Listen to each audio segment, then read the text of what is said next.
of Shivi Forensic, warmly welcome all the participants to today's webinar. It is my privilege to introduce our esteemed speaker, Dr. Neha Ma'am. Ma'am is currently working as an assistant professor at the School of Basic and Applied Sciences, SGT University, Gurugram, Haryana. She completed her PhD in toxicology from Jamia Hamdard University and has an excellent academic and research profile.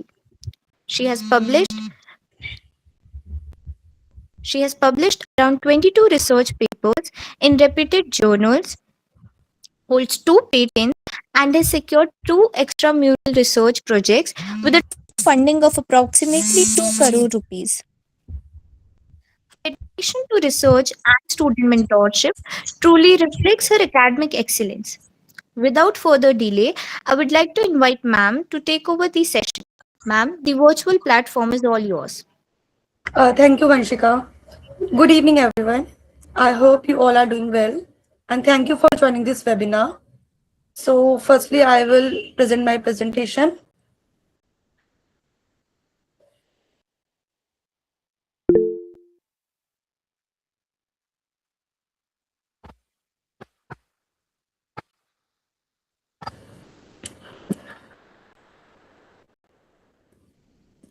Is the screen visible? Yes, ma'am. Okay. So, basically मेरा introduction तो already Vanshika ma'am ने आप लोग को provide करा दिया है, तो डायरेक्टली हम लोग आज प्रोसीड करते हैं for the topic.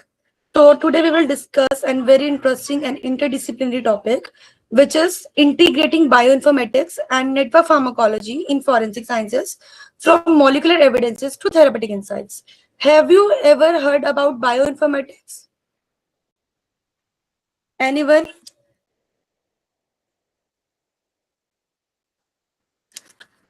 Yes, no, any responses?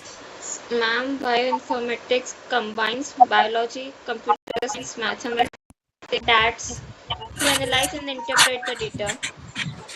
Very good. And what about network pharmacology? Anyone? Again, have you heard? I think no one can proceed with the term. Okay. So basically, today we will see how molecular evidences like computational biology and drug target interaction networks are helping us to understand forensic cases and even disease mechanism. So basically, this session is not very a typical type. I will keep it very interactive. So you guys, please support me. Okay. So before we begin a very quick question for everyone. What do you think is the most powerful biological evidence in forensic science? Blood. Very good. Anything else from blood? DNA. Exactly. Okay. Semen, Very good. hair. Okay. So first, let us first understand about molecular evidences. So in forensic science, like molecular evidence refers to a biological materials that contain your DNAs, RNAs, or protein information. For example, blood, saliva, your hair roots, semen, and skin cells. So every tiny traces can contain your inner collect biological samples from a crime scene. They are basically collecting molecular information that can help identify individuals. So this is why molecular forensics has become cornerstone modern forensic investigations. So what is the importance of any molecular evidence? So basically there are several reasons. First one is your individual identification, where your STRs, SNPs. Okay, then second one is higher sensitivity. Third is your molecular data provides statistical strong and courtroom admissibility, crime scene linkage, disaster victim identification, and the last one is like many cases remain unsolved for years and are now being reopened using modern DNA analysis. Okay, so basically molecular forensics has revolutionized forensic science by increasing accuracy, reliability, and evidentiary value, which is most important in terms of forensics. Okay. ठीक है. Next, now we imagine a huge amount of DNA data from the sequencing. Okay. So basic question is, how do we analyze such a large data sets? So that is why bioinformatics come into a picture. And exactly one of the student tell about very well manner about the bioinformatics, that bioinformatics combine your biology, your computer science, your data analysis, your IT sector, and so on, to analyze, to store, and to interpret your biological data. Okay. And what about in forensic context? How will bioinformatics help in your forensic context? So in forensic sciences, bioinformatics help in data sequence comparison, like mutation detection, database searches, and genomic data analysis. So we can say that your bioinformatics convert raw molecular data into meaningful forensic evidences. I hope you all will agree with me or not. Okay, not a very big issue.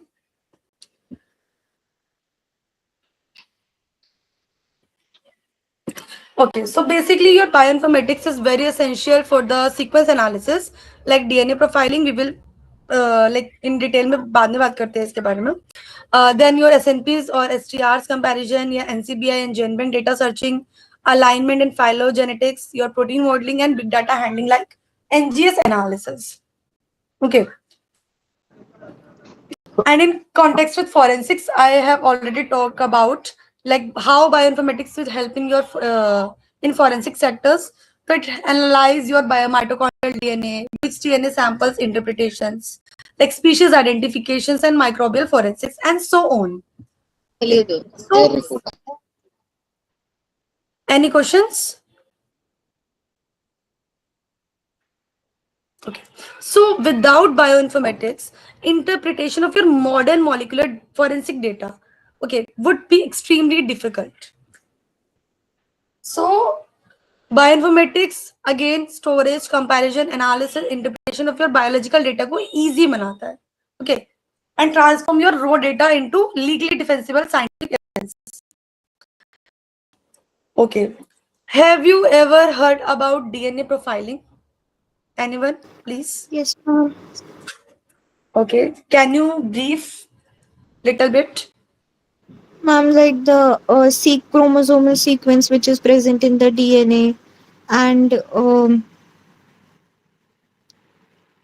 like we study the sequence of the chromosomes that are present on the DNA. Okay, good. Anyone else? Ma'am, identify individual by their unique patterns of DNA. Exactly. So Used in DNA fingerprinting. your voice is not audible. Can you please speak loud?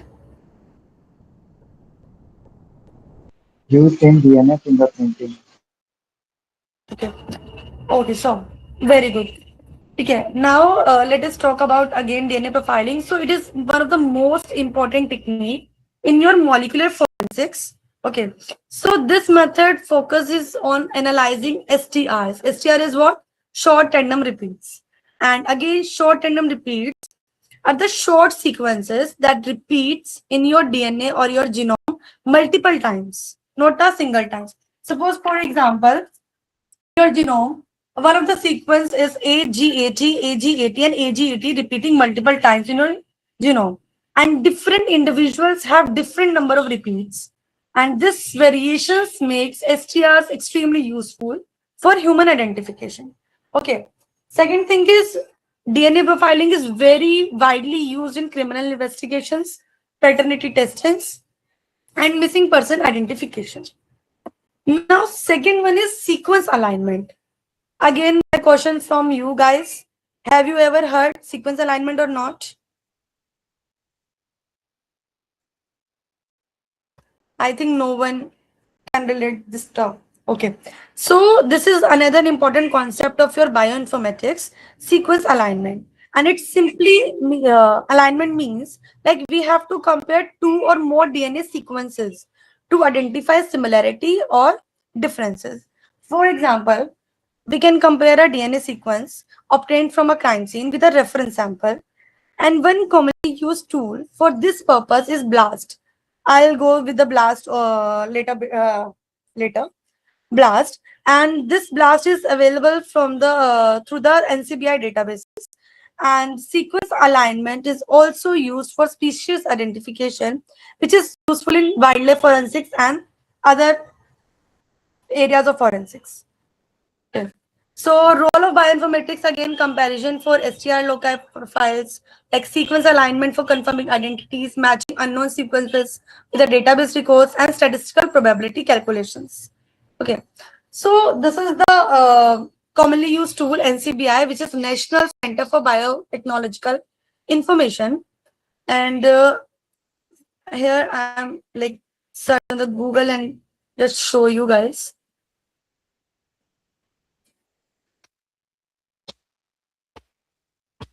If you type NCBI,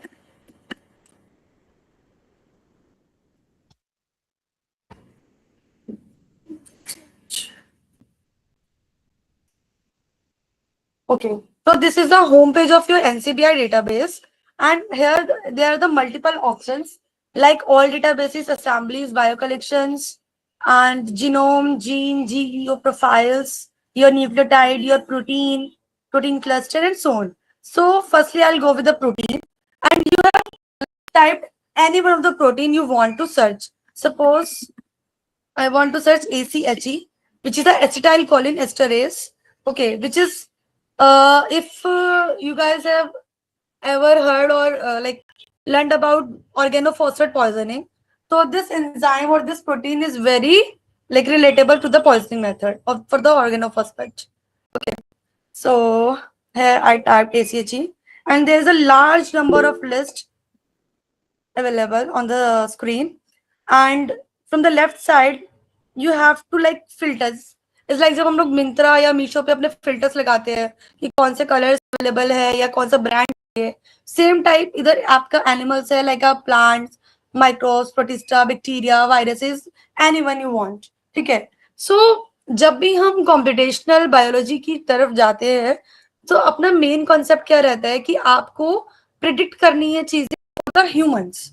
okay, क्योंकि अगर आप कोई disease या आप कोई भी चीज देख रहे हो तो वो आप ह्यूमन पर्सपेक्टिव से देख रहे हो. सो टॉप ऑर्गेनिज्म में अगर हम बात करें तो Homo sapiens is your humans, and इसकी 299 datas are available in the NCBI. Okay, so anyone we can open, suppose this one.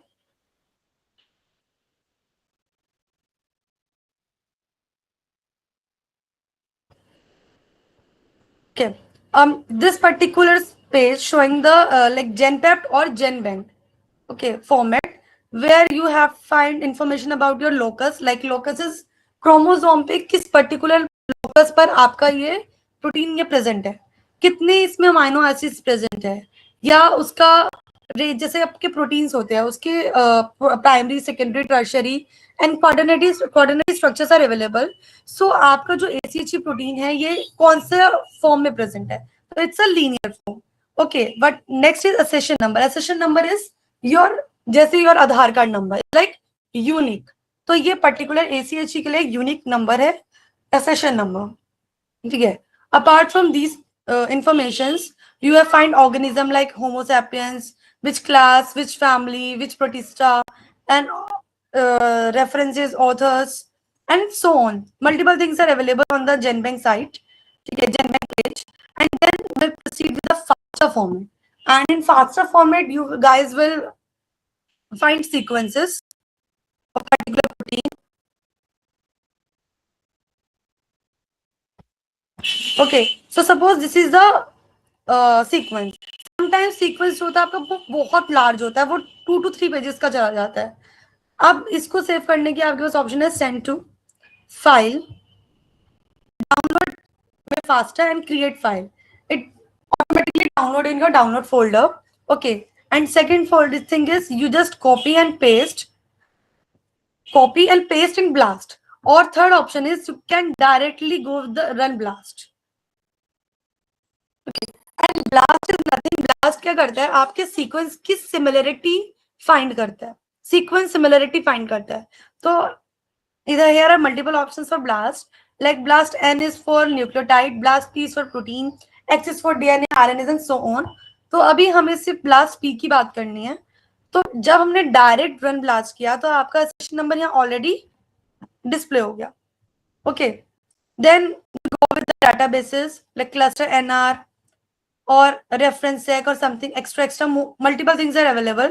तो sometimes अगर हमें कुछ बहुत वो करना है तो हम प्रोटीन डेटाबेसेस पे चले जाएंगे like यूनिप्रोट और रेफरेंस सेक सेलेक्टेड। तो this is a standard one, reference sequence select proteins. Okay, here multiple options for the organisms, like you can add homo sapiens or anything you want from here, add organisms, and you can directly can find your like selected species. Then class B, just because of हमें protein blast देखना है। Okay, and click on the blast. It takes few seconds to analyze and provide your data.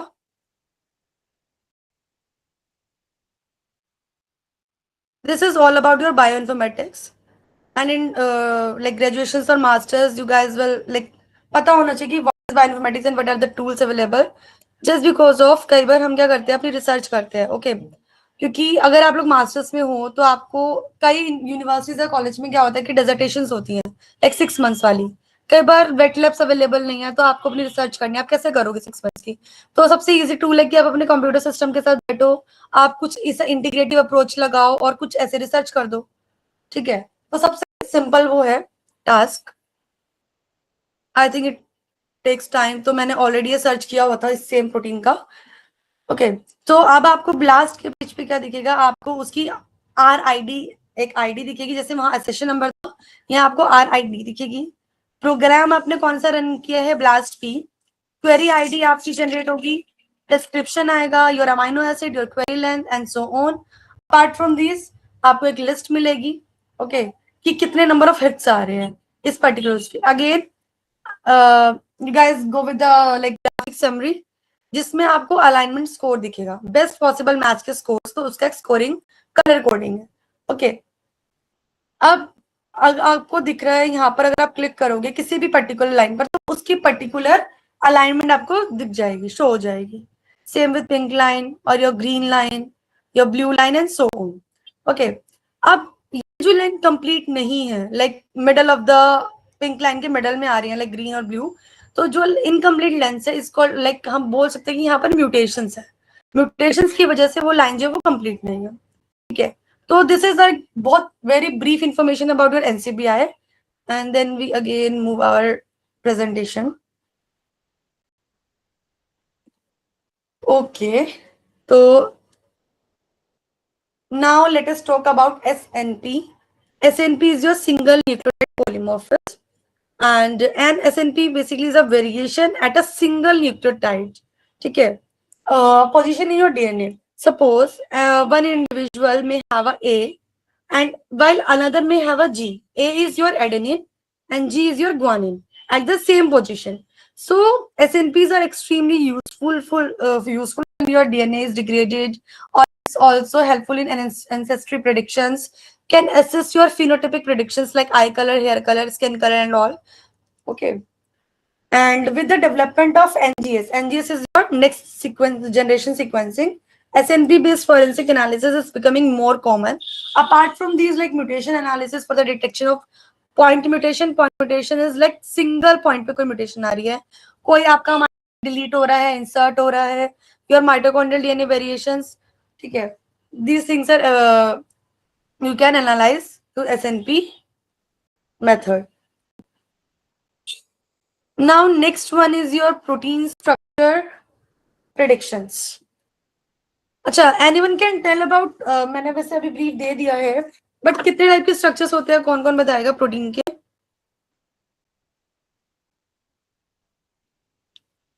क्या हमारे पास protein का primary structure available होता है?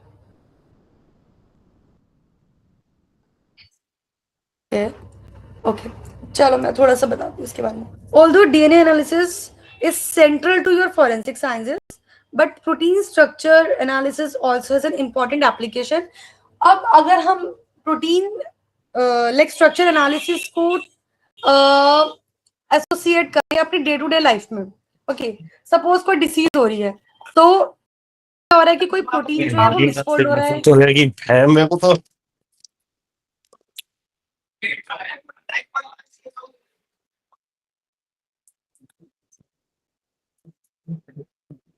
Okay, तो कोई जो आपका प्रोटीन है वो मिसफोल्ड हो रहा है, या कोई प्रोटीन है उसमें कुछ म्यूटेशंस आ रही है, तो whole story is your about protein. Protein की मिसफंक्शनिंग की वजह से या डिसफंक्शनिंग की वजह से कुछ ना कुछ प्रॉब्लम्स आ रहे हैं।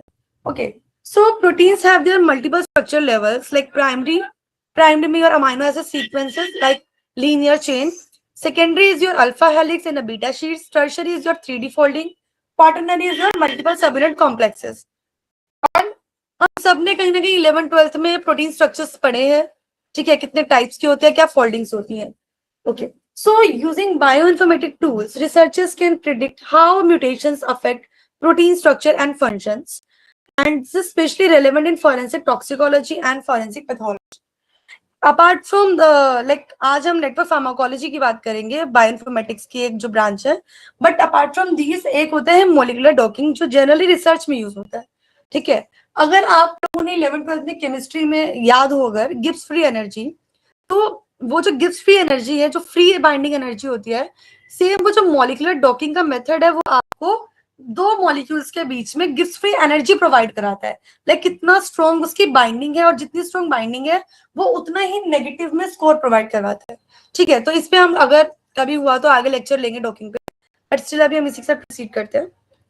तो दीज आर सम डेटाबेसेस, मैंने आपको एनसीबीआई गो थ्रू कराया, is like blast, PubMed is your NCBI में। अगर आप पबमेड करोगे, पबमेड में मल्टीपल पेपर्स आप लोग सर्च भी करते होगे कभी रिसर्च के। ओके, देन जेनबैंक फॉर्मेट में आपको ऑलरेडी एनसीबीआई में बताया कि किस टाइप की इंफॉर्मेशन उसमें प्रेजेंट होती है।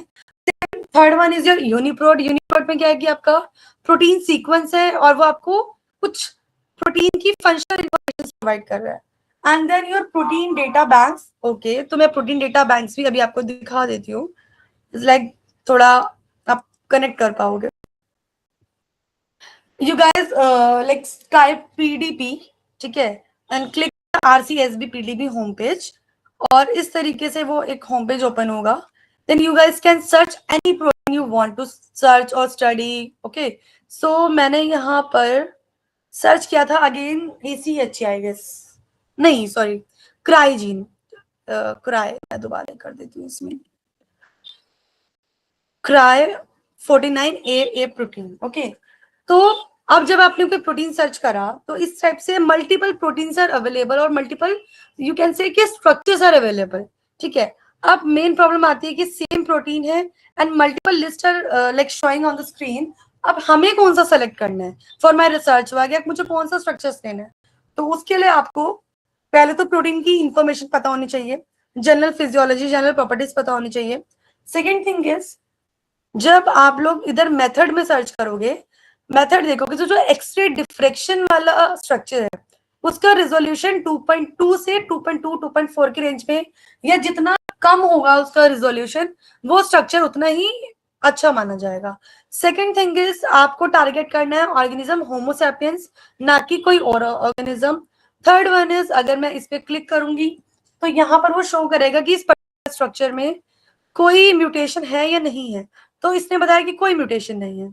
ओके, तो ये स्ट्रक्चर अगर ये होमोसैपियंस का होता तो ये बेस्ट होता मेरे लिए, क्योंकि इसका रेजोल्यूशन भी अच्छा है, इसके में म्यूटेशंस भी नहीं है। सेकंड थिंग इज, आपको यहाँ से जाकर डाउनलोड करनी है अपनी फाइल्स, ठीक है, लेगेसी पीडीबी फॉर्मेट में, क्योंकि ऑलवेज आपको पीडीबी फॉर्मेट में ही करोगे तो वो आगे जाके प्रोसीड करते हैं हम डॉकिंग के अंदर।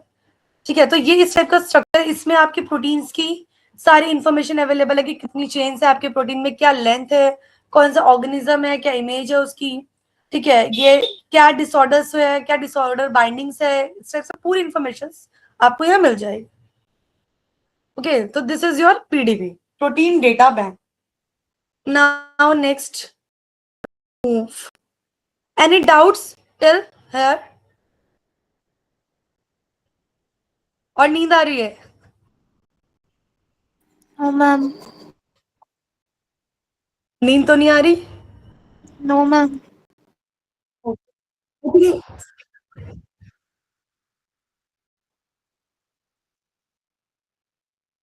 तो बच्चा, ये आप लोगों को ना हो सकता है कि मुझे नहीं पता आप में से how many of you are like from BSc और the MSc level, but still अगर आप जनरली प्रॉब्लम क्या है ना, आज के जो जनरेशन कह लो या वैसे कह लो, हम लोग इंटीग्रेटिव चीजों को नहीं देखते हैं, बट जो आज का टाइम है ना, वो ये है कि आप दो डिफरेंट फील्ड्स को किस तरीके से कनेक्ट कर सकती है स्टोरी के साथ। ओके, अगर आप आगे चल के पीएचडी करना चाहते हो या रिसर्च में जाना चाहते हो, जैसा भी है, तो आपको कनेक्टिविटी करनी आनी चाहिए। ठीक है, तो ये दो डिफरेंट फील्ड्स हैं, लाइक बायोइन्फॉर्मेटिक्स एंड फॉरेंसिक्स, तो आप इसको कैसे कनेक्ट कर सकते हो। ठीक है, तो अभी हम उस पर भी आएंगे, आप थोड़ा सा रिलेट आगे भी कर पाओगे। Okay, so now we move to the another concept of network pharmacology. And इसके लिए आपको पहले पता होना चाहिए कि ट्रेडिशनल फार्माकोलॉजी क्या है। तो जनरली जब बात होती है traditional pharmacology is all about your drug discovery and so on.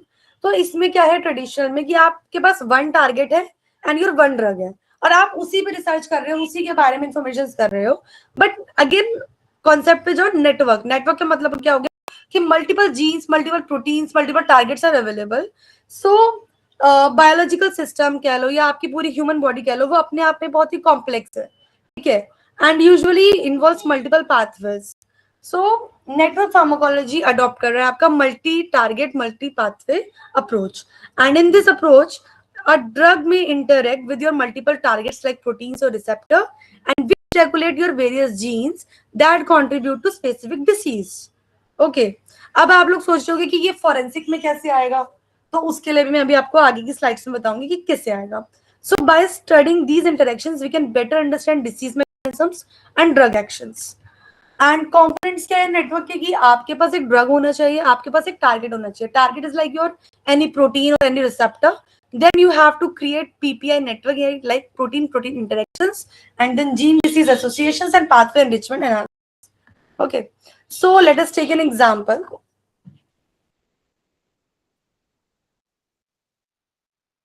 Acetaminophen, commonly known as your paracetamol, and it is widely used as a pain reliever.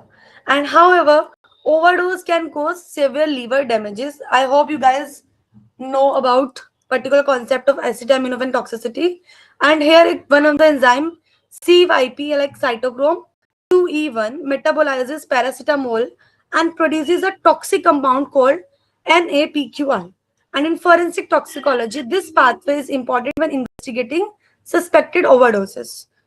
Okay, then your second example is like opioid overdose. Here drugs such as morphine and heroin binds to mu opioid receptor. Okay, this is all about your molecular toxicology or the molecular forensics. Like receptors are involved, proteins are involved, enzymes are involved. Okay, and excessive activation of this receptor can lead to respiratory depression or death. And again, this mechanism studied in forensic toxicology investigation involving drug abuse.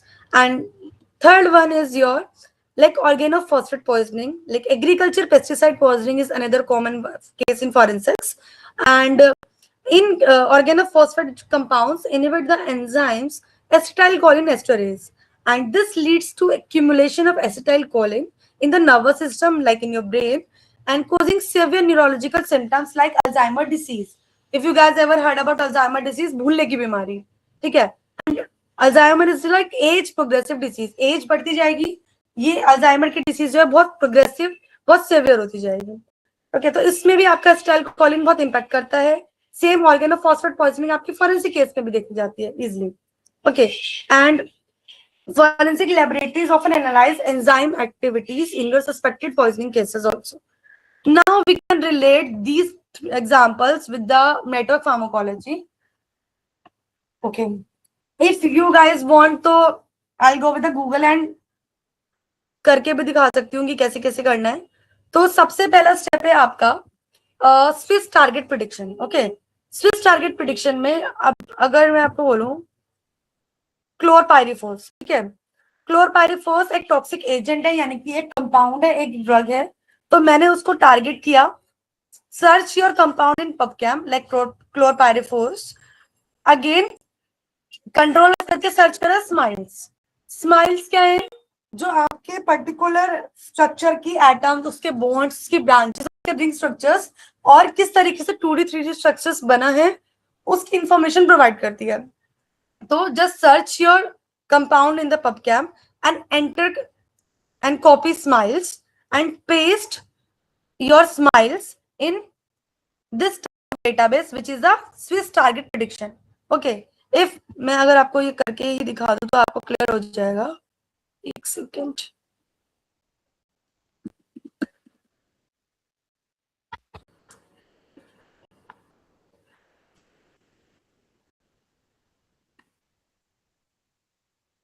ठीक है, this is your क्लोरपाइरिफॉस। इसमें आपको multiple information मिल जाएंगी। Control F, smiles, then copy the smiles, okay, and then Swiss target prediction. Okay, this is the homepage of Swiss target prediction. Again, you guys can select multiple species like Mus musculus is like mice, Redus norvegicus is your rat, and Homo sapiens is your humans. तो हमें Homo sapiens click करना है.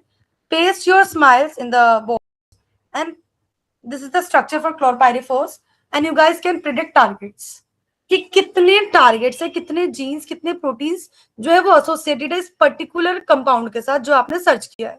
Okay,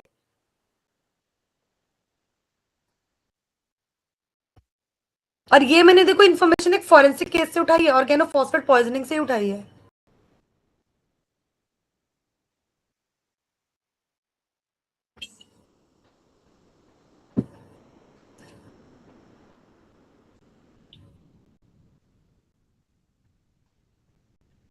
okay, तो अब ये आपका search के result देखो कैसे दिख रहा है. आपका क्वेरी मॉलिक्यूल है, टारगेट क्लासेस है कि कौन कौन सी क्लासेस लाइक हाइड्रोलाइसिस कितने हैं, एंजाइम्स क्या है, लाइजेस भी हैं इसमें, प्रोटीएजेस भी हैं, तो पूरा मॉलिक्यूलर पार्ट और कौन से बेस्ट टारगेट इसको लाइक एसोसिएटेड है इस पर्टिकुलर एंजाइम के साथ.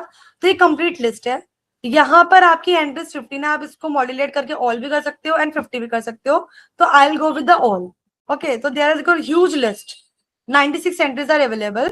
Then you guys can download this list in a CSV format.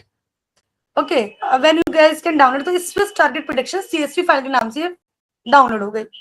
Now next step,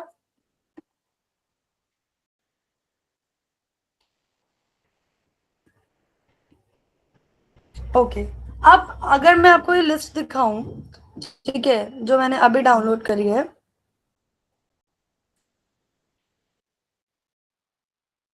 okay, तो इसमें आप देखो प्रोबेबिलिटी में यहाँ से पूरे जो डेटाज हैं वो पूरे जीरो हैं.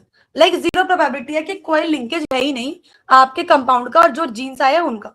बट स्टार्टिंग में सिर्फ 4 ऐसे जिसमें प्रोबेबिलिटी 0.098 है, ठीक है, के रेंज में. तो हमें यहाँ क्या करना है, हमें जितना भी जीरो वाला है प्रोबेबिलिटी को रिमूव करना है. ओके, डिलीट, और ये आपकी एक फाइनल फाइल बन गई है फॉर योर ड्रग. ओके, अब नेक्स्ट स्टेप क्या है, यहां तक किसी को कंफ्यूजन?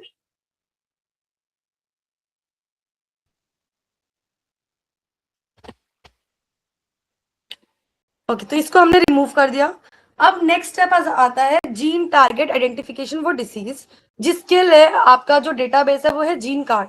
ओके, तो जीन कार्ड पे क्योंकि मैंने ये क्लोरपाइरिफॉस टारगेट उठाया था फॉर द ऑर्गेनोफॉस्फेट पॉइजनिंग, तो मैंने यहाँ सर्च करा है ऑर्गेनोफॉस्फेट पॉइजनिंग से रिलेटेड जितने भी जीन्स हैं वो सारे मुझे चाहिए.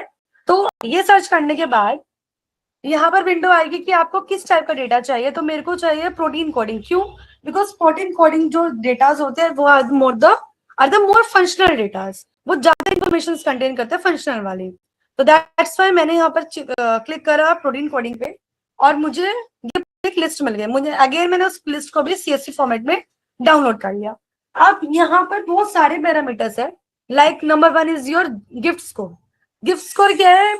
जैसे हम बहुत किसी रैंक देते हैं ना चीजों को कि बहुत ज्यादा इन्वॉल्व है, ओके, तो इसको रैंक 1, रैंक 2, रैंक 3, तो इसी तरीके से आपके हर एक जीन को, जैसे ACHE जीन है तो इसका गिफ्ट स्कोर 60 है, ठीक है, BCHE इसका स्कोर 63 है. तो इस तरीके से हमने रैंक कर दिया, लाइक एक्सेल फाइल में फिल्टर लगा दिया और इसको भी सेव करके रख लिया. इसके बाद क्या आता है, most interesting part of network pharmacology. अब हमने ड्रग क्लोरपाइरिफॉस लिया था और टारगेट क्या लिया था, ऑर्गेनोफॉस्फेट पॉइजनिंग. अब हमें क्या देखना है कि जो आपका क्लोरपाइरिफॉस है उसके टारगेट्स और जो आपके ऑर्गेनोफॉस्फेट के टारगेट्स है उसमें कितना चीजें कॉमन आ रही हैं. तो हम वेन डायग्राम एनालिसिस करते थे मैथ्स में या कहीं और भी, तो हम कॉमन इंटरेक्शंस आइडेंटिफाई करते थे दोनों चीजों के बीच में. वेनी का मेन कंसर्न क्या है कि इसमें आप 104 पैरामीटर सर्च कर सकते हो. सपोज आपने यहाँ पर एक ड्रग ले लिया, लिस्ट 1 में उस ड्रग के जीन्स कॉपी कर दिए, लिस्ट 2 में आपने ऑर्गेनोफॉस्फेट पॉइजनिंग ले लिया, और जैसे मैंने बोला कि आजकल बच्चों को इंटरसेक्शन या इंटरलिंकेज आनी चाहिए, तो ऑर्गेनोफॉस्फेट पॉइजनिंग कौन सी डिसीज कर रही है? अल्जाइमर कर रही है, तो मैंने अल्जाइमर के जीन्स डाल दिए। एंड फोर्थ वन में मैंने कोई और लाइक ग्लायोब्लास्टोमा या मैंने कोई कैंसर या किसी और लीवर कैंसर, लंग कैंसर, कोई पर्टिकुलर जीन्स यहाँ फोर्थ लिस्ट में डाल दिए और इसके बीच में कॉमन स्कोर आइडेंटिफाई करा। तो फिलहाल लिस्ट ली है। List 1 is chlorpyrifos and list 2 is organophosphate poisoning. But देखो ये मुझे लाइक 3 to 4 ईयर हो गया नेटवर्क फार्माकोलॉजी करते हुए, बट आज तक कभी ऐसा नहीं हुआ कि मुझे इस तरीके से 0 स्कोर मिले। ठीक है, तो बट ये क्या दिखा रहा है 0 स्कोर कि क्लोरपाइरिफॉस और ऑर्गेनोफॉस्फेट के बीच में कोई कॉमन जीन्स नहीं है। तो अगर मुझे अपने रिसर्च को आगे प्रोसीड करना था एनिमल पे, ठीक है। अच्छा, आप में से कितने बच्चों को पता है कि रिसर्च जो है वो प्री क्लिनिकल लेवल पे एनिमल्स पर होती है, लाइक रैट्स, मंकीज, रैबिट? किसी को पता है?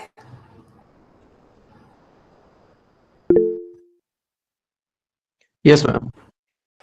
ओके, सो बेटा देखो, अब क्योंकि रैट है या कोई भी स्पीशीज ले लो वो लाइव है, ठीक है, उसके अंदर लाइफ है। अब लाइफ है तो किसी भी लाइफ को आप इस तरीके से एकदम से तो लाइक यूज नहीं कर सकते हो, उसकी लाइफ से फॉर ग्रांटेड नहीं ले सकते हो। तो बेसिकली कॉम्पिटिशन क्या कर रहा है, प्रिडिक्ट कर रहा है चीजों को कि हमें आगे फर्दर इस रिसर्च को आगे लेके जाना चाहिए या नहीं लेके जाना चाहिए। तो अब मेरे पास 0 डेटा आ गया, तो मतलब मुझे ये कंपाउंड चेंज करना पड़ेगा या मुझे अपने सर्च में ऑर्गेनोफॉस्फेट को हटा के कोई और लेना पड़ेगा। तो फर्दर मैंने आपको डेटा और दिखाने के लिए कि किस तरीके से आता है, सेम पैटर्न फॉलो करते हुए यहाँ पर क्लोरपाइरिफॉस का सेकंड डेरिवेटिव कंपाउंड पैराथीन वो लिया और ऑर्गेनोफॉस्फेट की जीन्स लिए और इसके बीच में सिर्फ एक सिमिलरिटी आई, ओनली वन, और वो सिमिलरिटी क्या थी? ACHE, acetyl choline esterase. Again आप लोगों को ये शो करने के लिए, क्योंकि मैं इस सेटिस्फाई नहीं थी, जब भी आपको नेटवर्क बनाना होता है ना, एटलीस्ट आपको कॉमन जीन्स ज्यादा चाहिए होते हैं। तो फिर मैंने एसिटोअमीनोफेन एंड एसिटोअमीनोफेन टॉक्सिसिटी के जीन्स को सर्च करा और मुझे यहाँ पर 3 जीन्स मिले जो कॉमन थे। वो जीन्स क्या थे? Cytochrome 1A2, COMT and MIF। Although ये डेटा भी सफिशिएंट नहीं है अपने आप में, 3 वाला भी, बट मैंने इसके साथ फिर भी प्रोसीड किया और चैलेंजेस देखे कि क्या है। ओके, तो अब जब मुझे यहाँ कॉमन जीन्स मिल गए, then move towards string. String भी अगेन आपका एक डेटाबेस है जो इजीली अवेलेबल है गूगल पर। ठीक है, आप जाओगे, स्ट्रिंग टाइप करोगे और स्ट्रिंग टाइप करने के बाद जो आपकी ये तीनों कॉमन जीन्स है इसको वहां पर पेस्ट कर दोगे। पेस्ट करने के बाद आपकी विंडो ओपन होगी और इस तरीके से मुझे एक डेटा दिखेगा स्ट्रिंग का जिसमें ये नेटवर्क बना है। ओके, अब इस नेटवर्क के बाद आप नीचे देखोगे तो settings, analysis, exports, multiple things are available. So इसका इसी लिस्ट को जब मैंने ड्रॉप डाउन किया, यहाँ पर देखो network starts, number of nodes are 3, number of edges are 1। Okay, तो बेसिकली यहाँ समझना ये है कि नोड्स क्या है। Nodes are nothing but your protein और योर जीन्स, जैसे कि ये 3, 1 node, second node and third node. तो ये 3 नोड्स हैं एंड एजेस आर, इसका इंटरेक्शन क्या है? सिर्फ ओनली सिंगल, तो सिंगल एज है और 3 your nodes are available. Okay, इसके अलावा आपका जो स्ट्रिंग है वो आपके पाथवेज के बारे में बता रहा है कि जो आपकी ये 3 जीन्स आए हैं वो कौन कौन सा बॉडी में पाथवे का रोल प्ले करेंगे। लाइक मेटाबॉलिकल पाथवे हो गया, स्टीरॉयड हार्मोन्स हो गया, टायरोसिन हो गया, इस टाइप से मल्टीपल पाथवेज है।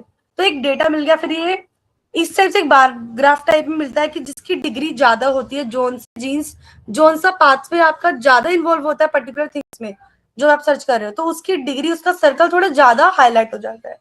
इस टाइप का पाथवे आपको स्ट्रिंग से मिल गया।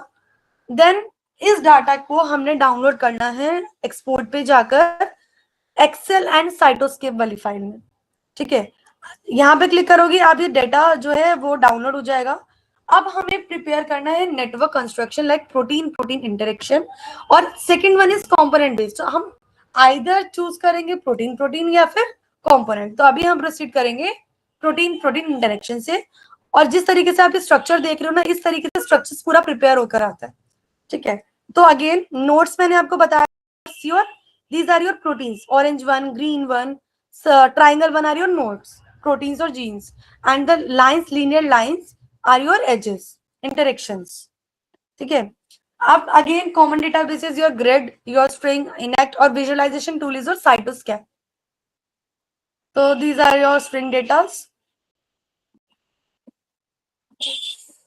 ओके, अब ये जो आपको स्क्रीन दिख रही है, ये है आपकी बेटा साइटोस्केप की। अगेन ये एक इजिली एक्सेसिबल टूल है, जो मैं अभी आपको दिखा भी दूंगी कैसे होता है। जो भी आपने स्ट्रिंग की फाइल यहाँ डाउनलोड करी, स्ट्रिंग इंटरेक्शंस की, जो अभी हम जस्ट कर आए हैं, वहां से एक्सेल फाइल डाउनलोड करते ही आपका नेटवर्क इस तरीके से बनेगा। और यहाँ पर आपको, क्योंकि विजुअलाइजेशन टूल है, तो आप अपने डेटा को कितने अट्रैक्टिव वे में प्रेजेंट कर सकते हो, वो ये टूल करता है। ठीक है, तो इस तरीके से देखो, जैसे मैंने फर्स्ट इसमें दिखाया कि ये इस तरीके से डेटा शो कर रहा है। सेकंड, उसमें मैंने इसका लेआउट चेंज कर दिया।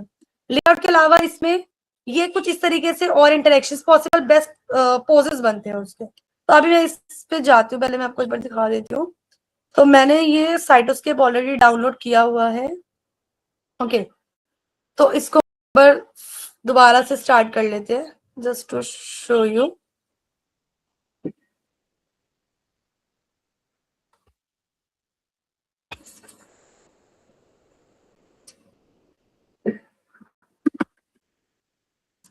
साइटोस्केप ओपन, एंड साइटोस्केप में 2 से 3 एक्सटेंशन है, like cytoHubba, MCODE, yFiles. तो ये आपको यहाँ इजिली ऐप से ही मिल जाते हैं, मैं अभी आपको बता देती हूँ। ओके, तो this is your blank screen of your Cytoscape. Okay, आप लोग डायरेक्ट फाइल में जाके अपनी फाइल ओपन कर सकते हो, या फिर सीधा सीधा अपनी फाइल जो है आप ड्रैग कर सकते हो।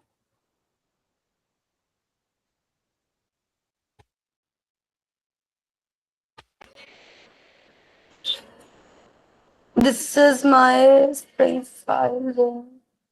This is TSV फॉर्मेट में।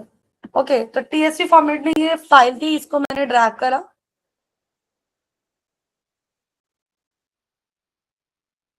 अभी देखो, ये इस तरीके से इसने डेटा शो कर दिया कि अब आपने वो जो 3 जीन्स लिए थे, उसके बॉडी में जो एकदम कॉम्प्लेक्स हमारा नेटवर्क होता है, हमारे multiple pathways are available, like inflammation pathway, antioxidant pathway, ठीक है, और extra extra pathways are available. तो किस तरीके से वो जो 3 जीन्स थे आपके कॉमन, वो कौन सा रोल प्ले कर रहे हैं। सपोज अब मुझे कोई एनिमल स्टडी करनी है, तो मैं उन 3 जीन्स के अलावा हो सकता है मैं कोई DRD4 वाली एंटीबॉडीज मंगा लूं, MAOBO वाली एंटीबॉडीज मंगा लूं, या मैं कोई और पर्टिकुलर एंटीबॉडीज मंगा के अपने रिसर्च को बेटर प्रोसीड कर पाऊं।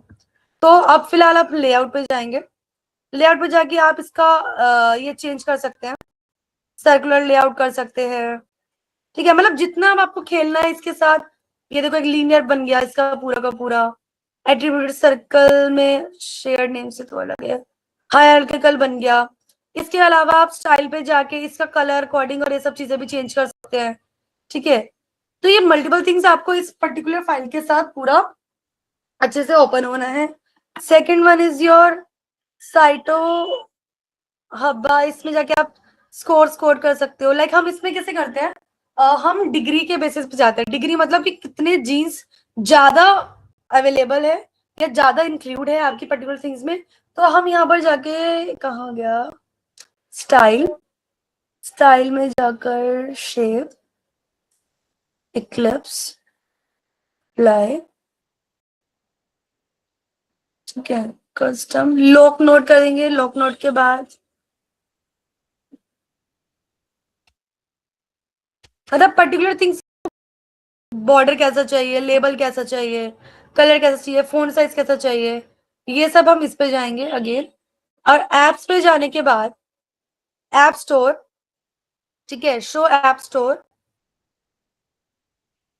और यहां से जाके आप ये 3 एक्सटेंशंस को डाउनलोड कर लेंगे, वाईफाइल्स, एमकोड एंड साइटो हब्बा।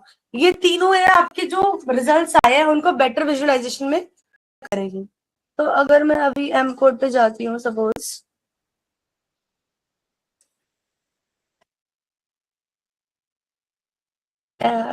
एमकोड पे जैसे ही मैंने क्लिक करा, तो ये कुछ डिफॉल्ट सेटिंग आती है कि आपको होल नेटवर्क लेना है, कैसे लेना है, डिग्री कितनी लेनी है, और हेयर कट लेना है, जो भी लेना है करके आप एनालाइज करोगे अपने नेटवर्क को। तो ये बेस्ट पॉसिबल पोजेस और बेस्ट पॉसिबल कॉम्बिनेशन देगा कि 12 नोट्स आर अवेलेबल, 32 एजेस, यानी कि 12 प्रोटीन्स इन्वॉल्व है और 32 इंटरेक्शंस हैं। जितना कम नोट्स उतना ही बेकार आपका रिजल्ट। तो हम जाएंगे इस बड़े वाले नेटवर्क पे, लाइक 12 नोट वाले पे, और अगेन इसको डाउनलोड करेंगे और अपनी रिसर्च को फर्दर प्रोसीड करेंगे। तो यही था basically all about your network pharma, ठीक है। एंड इसके अलावा आप लोगों के पास कुछ क्वेश्चंस है, कुछ क्वेरीज है, तो you guys can ask me. Thank you so much, ma'am, for such an insightful session. And if any of the participants have any question or query, please ask.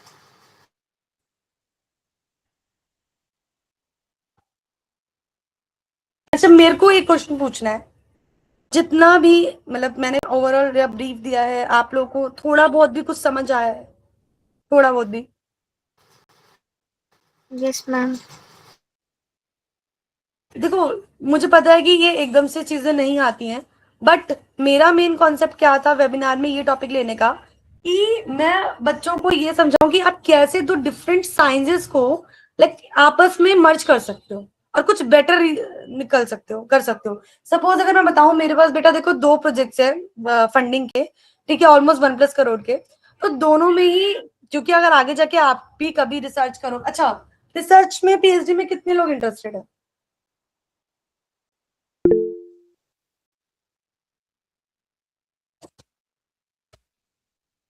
कोई भी नहीं है? Okay okay. तो देखो बेटा, simple simple सी बात है, suppose हमें मल्टीपल ऑब्जेक्टिव्स रखने होते हैं। कई बार क्या होता है, सिंगल ऑब्जेक्टिव से कोई रिसर्च नहीं होती है। तो मैंने क्या किया, मैंने जैसे अपना जो प्रोजेक्ट डिजाइन किया जिससे मुझे फंडिंग में मिली, मैंने अपना पहला ऑब्जेक्टिव पूरा नेटवर्क रखा कि मैं पहले चीजें प्रिडिक्ट करूंगी। प्रिडिक्शन के बाद उसमें मैं सेल कल्चर मॉडल लेकर आऊंगी, मैं उसमें चिक एम्ब्रियो मॉडल लेकर आऊंगी, मैं उसमें एनिमल मॉडल लेकर आऊंगी। तो देखो कितनी सारी चीजों को मर्ज करके एक बहुत बेटर प्रोजेक्ट बना, ठीक है। तो यही बहुत सारी चीजें, आपको ये कॉन्सेप्ट समझ आया मेनली कि आप कैसे इंटीग्रेट कर सकते हैं चीजों को। तो मेरे लिए लाइक वो एक बहुत अच्छी अचीवमेंट होगी।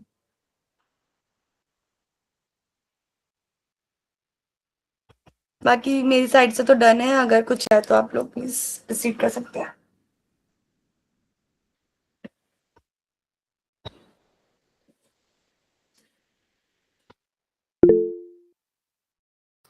Participants, if you have any query or doubts, please you can ask now.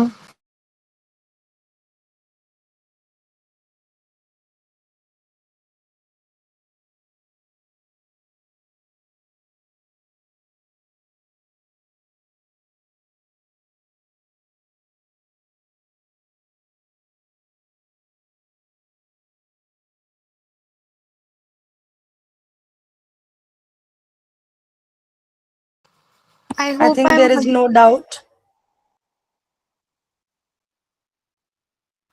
please participants, if any of you have any doubts, you can ask now.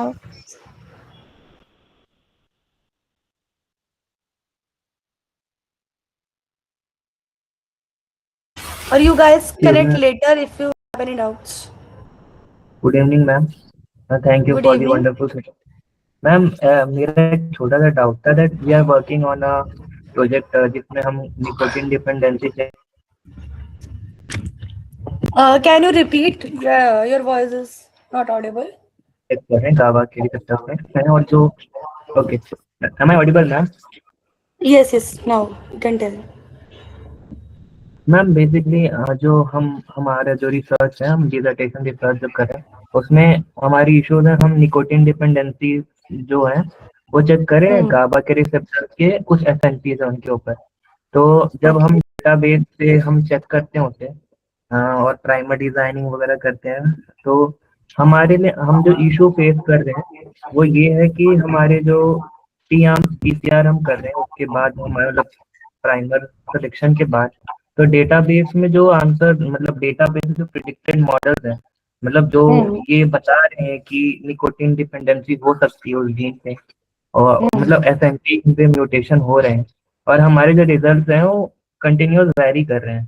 तो इसके पॉसिबल मतलब मुझे ऐसा लगता है कि शायद डेटाबेस में मतलब कुछ है या फिर हमारे एंड से जो पीसीआर में है उसमें प्रॉब्लम है। तो कैसे कर देखो, हाँ सबसे इम्पोर्टेंट थिंग ये है कि आई डोंट नो आप लोग कौन सा डेटाबेस यूज कर रहे हो आप सर्च के लिए? मैम एनसीबीआई यूज कर। देखो, there are multiple options are available, ना कि हम एक सिंगल उस पर करें। सपोज मैं नेटवर्क फार्माकोलॉजी भी करती हूँ, ठीक है, तो अभी जस्ट बिकॉज ऑफ ब्रीफ के लिए मैंने आपको और बताया कि मैं एक्सप्लेन लास्ट पे जा रही हूँ, ठीक है। तो there are multiple options, like multiple, एक तो डेटाबेसेस आर अवेलेबल। तो कई बार क्या होता है कि एक सिंगल डेटाबेस पे सारी इंफॉर्मेशन नहीं मिलती हैं। सेम थिंग इज कि अगर कोई एक पर्सन रिसर्च कर रहा है तो रिजल्ट वेरी करेगा जब कोई दूसरा कर रहा है, और डोंट नो कि उन्होंने किस टाइम वो रिसर्च करके डेटाबेस जनरेट किया हुआ है, किस कंडीशंस में किया था, किस इन्वायरमेंटल कंडीशंस में किया था, और कितना पुराना था, क्योंकि आजकल जो इन्वायरमेंटल चैलेंजेस की वजह से बहुत सारी चीजें ऑल्टर होती जा रही है, ठीक है। तो सेकंड थिंग इज डेटाबेसेस आपको सिर्फ हेल्प करेगा उस रिसर्च को थोड़ा नैरो डाउन करने में, बट ये नहीं है कि जो रिसर्च एग्जैक्टली डेटाबेसेस पे आपको शो हो रहा है वही एग्जैक्टली आपको आपकी रिसर्च में दिखे। थोड़ा बहुत वो ऊपर नीचे वेरी कर सकता है, ठीक है। और आप लाइक डायरेक्ट ही मॉलिक्यूलर लेवल पे कर रहे हो, पीसीआर आपको मास्टर्स में दे दिया करने के लिए? यस मैम हम हमारा जो रिसर्च जो मतलब वैसे मल्टी डायरेक्शनल है, हम ऑक्सीडेटिव स्ट्रेस भी चेक कर रहे हैं, और साथ में वो मतलब जीन पे भी म्यूटेशन हो रहे हैं या नहीं हो रहे, बस वो चेक कर रहे हैं। तो तो हम आपने एक मॉडल कौन सा लिया था? यस मैम आपका मॉडल कौन सा है बेटा? मैम हम भी ले रहे हैं हम एक्चुअली। अच्छा, ह्यूमन ब्लड सैंपल्स ले रहे हो, ओके। तो try to search more databases, okay, and like read more papers for the particular, like कि किस तरीके से लोगों ने किया है, या कोई आपकी कई बार क्या होता है कि हम अपने मेथड को थोड़ा सा चेंज करें, ठीक है। कई बार क्या होता है, multiple factors are available, like suppose जब कभी आपने डेटाबेस सर्च करा तो उस टाइम उन्होंने कौन से केमिकल का, कौन से लाइक कंपनी का प्रोडक्ट यूज किया है, वो उस पर भी डिपेंड करता है। आप कौन सी कंपनी का यूज कर रहे हो उस पर भी डिपेंड करता है, ठीक है। Multiple factors are available, environmental factors हो गया, पर्सन चीजें वेरी कर जाती हैं, ठीक यस है। मैम तो थोड़ा सा और फिगर आउट करो, थोड़ा सा और रीड करो लिटरेचर को, और डेफिनेटली आप कुछ अच्छा लाइक सिक्योर कर लोगे, मतलब मिल जाएगा आपको कुछ, thank you ma'am. Okay. I hope we are done with all the queries. With this, we conclude today's session. Thank you everyone for joining and have a pleasant evening ahead. Thank you, ma'am. Thank you.